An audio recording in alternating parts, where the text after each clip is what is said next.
I paid you the highest compliment. Okay, Still sir. you are taking exception. Thank you very much. भारतीय लोकतंत्र में उपराष्ट्रपति का पद बेहद महत्वपूर्ण और गरिमापूर्ण माना जाता है। राज्यसभा के सभापति के रूप में उपराष्ट्रपति का कर्तव्य निष्पक्षता बनाए रखना और सभी दलों की आवाज को समान महत्व देना होता है। लेकिन वर्तमान में उपराष्ट्रपति जगदीप धनखड़ के कार्यकाल में विपक्ष ने बार बार उन पर पक्षपात और सत्ता पक्ष यानी भारतीय जनता पार्टी बीजेपी के प्रति झुकाव का आरोप लगाया है। पिछले कुछ महीनों में राज्यसभा में कई घटनाओं ने विपक्ष और धनखड़ के बीच तनाव को बढ़ा दिया है। इन घटनाओं ने विपक्ष को मजबूत कर दिया है कि वह उनके खिलाफ अविश्वास प्रस्ताव लाने की योजनाएं बनाए। ये कहानी उसी राजनीतिक विवाद की पड़ताल करती है।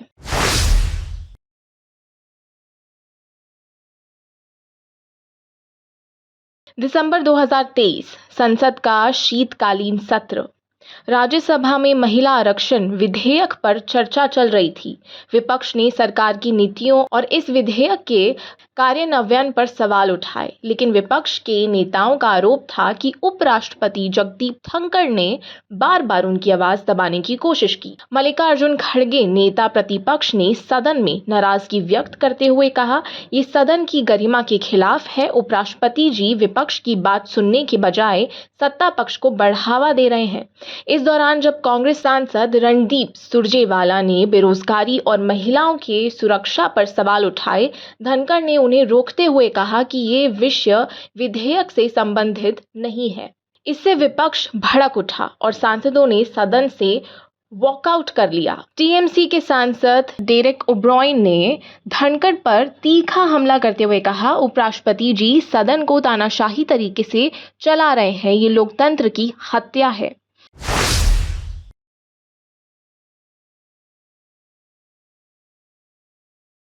विपक्ष ने काफी आरोप लगाए हैं।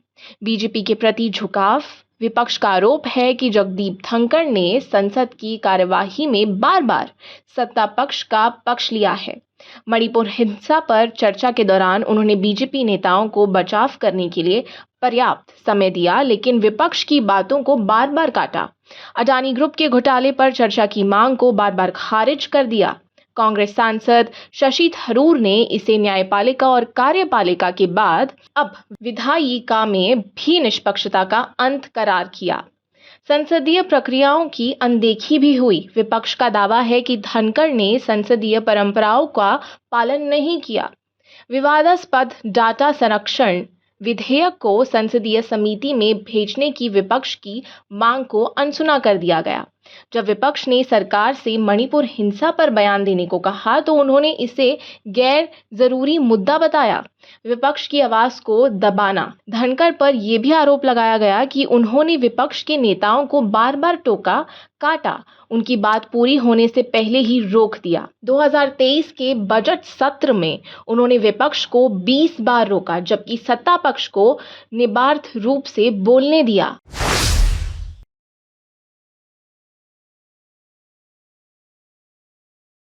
इन घटनाओं के चलते विपक्ष ने धनखड़ के खिलाफ अविश्वास प्रस्ताव लाने की बात कही। खड़गे ने कहा, ये सदन का काम है कि वह निष्पक्ष रूप से चले। अगर उपराष्ट्रपति ऐसा नहीं कर सकते तो उन्हें ये पद छोड़ देना चाहिए।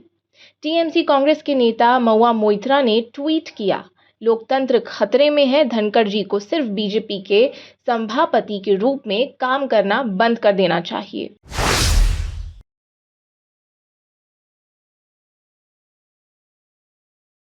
विपक्ष ने जगदीप धनखड़ के कार्यकाल की तुलना भारत के पूर्व उपराष्ट्रपतियों से की, जिनकी निष्पक्षता और गरिमा की अक्सर सराहना की जाती है, जैसे कि भैरों सिंह शेखावत 2002 से 2007 के बीच में वो थे। एक मजबूत बीजेपी नेता होने के बावजूद शेखावत ने राज्यसभा में कभी भी पक्षपात नहीं किया।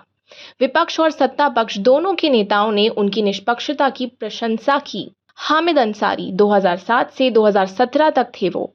हामिद अंसारी ने अपने कार्यकाल में संविधान और संसदीय परंपराओं का सख्ती से पालन किया। हालांकि उन पर भी कुछ बार पक्षपात के आरोप लगे, लेकिन उन्होंने हर बार अपनी स्थिति को स्पष्ट किया।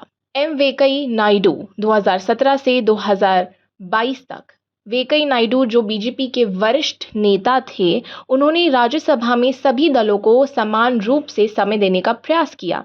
उन्होंने कहा था, मेरा धर्म संविधान है और मेरी पार्टी संसद है।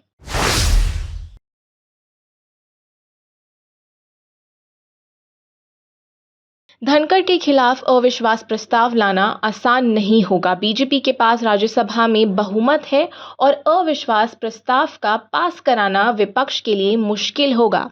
इसके अलावा राजनीतिक विश्लेषकों का कहना है कि विपक्ष के आरोपों के बावजूद धनखड़ ने अपने निर्णयों को संविधान के अनुसार सही ठहराने की कोशिश की है, लेकिन इस पूरे विवाद ने एक बड़ा सवाल खड़ा कर दिया है। क्या भारत का लोकतंत्र पक्षपात और राजनीतिक ध्रुवीकरण से सुरक्षित है? उपराष्ट्रपति के खिलाफ अब तक कितनी बार आया अविश्वास प्रस्ताव? भारतीय संसदीय इतिहास में उपराष्ट्रपति के खिलाफ अविश्वास प्रस्ताव लाने की घटनाएं बेहद दुर्लभ रही हैं। ये इसलिए भी महत्वपूर्ण है क्योंकि उपराष्ट्रपति का पद भारतीय संविधान के तहत एक सम्मानजनक और निष्पक्ष माना जाता है। भारतीय संसदीय इतिहास में उपराष्ट्रपति के खिलाफ कोई औपचारिक अविश्वास प्रस्ताव नहीं आया है।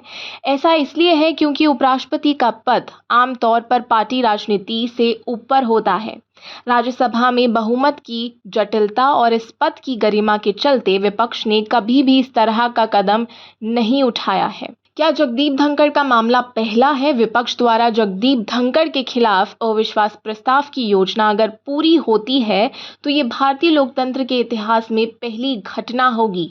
ये घटना दर्शाती है कि वर्तमान राजनीतिक ध्रुवीकरण और पक्षपात के आरोपों ने इस तरह के असाधारण कदम को जन्म दिया है।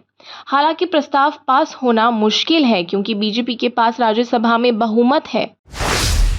उपराष्ट्रपति के खिलाफ अब तक कितनी बार आया अविश्वास प्रस्ताव? भारतीय संसदीय इतिहास में उपराष्ट्रपति के खिलाफ अविश्वास प्रस्ताव लाने की घटनाएं बेहद दुर्लभ रही हैं। ये इसलिए भी महत्वपूर्ण है क्योंकि उपराष्ट्रपति का पद भारतीय संविधान के तहत एक सम्मानजनक और निष्पक्ष माना जाता है। अब तक कोई औपचारिक अविश्वास प्रस्ताव नहीं है। जैसे कि मैंने पहले भी कहा, भारतीय संसदीय इतिहास में उपराष्ट्रपति के खिलाफ कोई औपचारिक अविश्वास प्रस्ताव नहीं आया है।